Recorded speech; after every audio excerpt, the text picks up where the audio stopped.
everyone, Dr. Rachel Schreiber. It is November 2020. We are in the pandemic. And guess what's happening during the pandemic? Lots of pandemic puppy adoptions.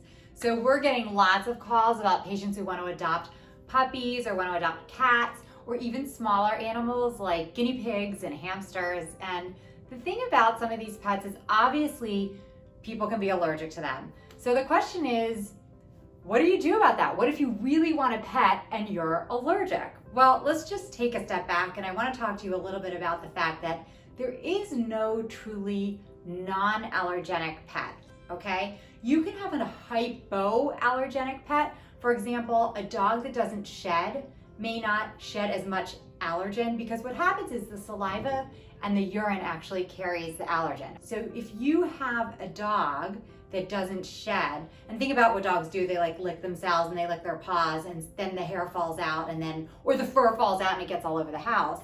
So if you have hair that doesn't fall out as much, then you're not spewing as much allergen all over the house. The other thing I want you to remember about cats and dogs, well, especially dogs, is that when you go out and you walk your dog outside, now you're exposed to your dog and you're also exposed to all of the pollens. So remember when you bring your dog back inside the house to just wipe his paws and his fur so you get all the pollens off of the dog. Sometimes people think they're okay around dogs until the dog licks them.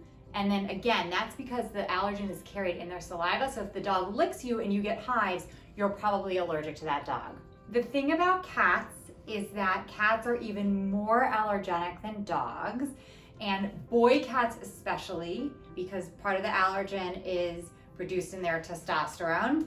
And there's actually an interesting new product on the market. Purina is making a cat food, and they're saying that what it does is it helps the cat shed less allergen. So I'm just putting that out there. I haven't read the papers on it, but there is a new product out to hopefully help the cats shed less allergen. Now you may want to know, can you get a dog even if you're allergic? And to this I would say to you, it depends. So if you have asthma and a dog or a cat triggers your asthma, probably it's not a good idea for you to get a dog or a cat because that's really unhealthy for you to have your lower airways inflamed all the time.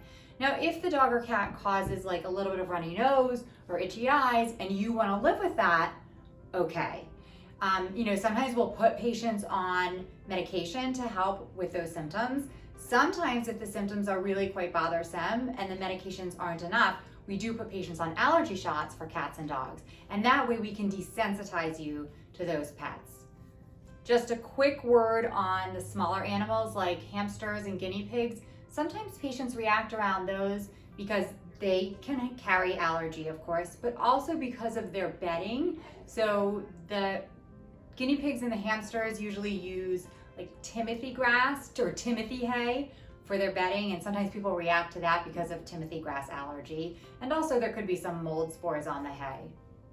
So these are all just things to consider before you get a pet. If you have an allergy or you're worried that you have an allergy, definitely talk to your allergist before you get a pet. And if you're curious as to whether you even have those allergies, we can test you for those and figure that out. Thanks for watching. Make sure to subscribe to our YouTube channel.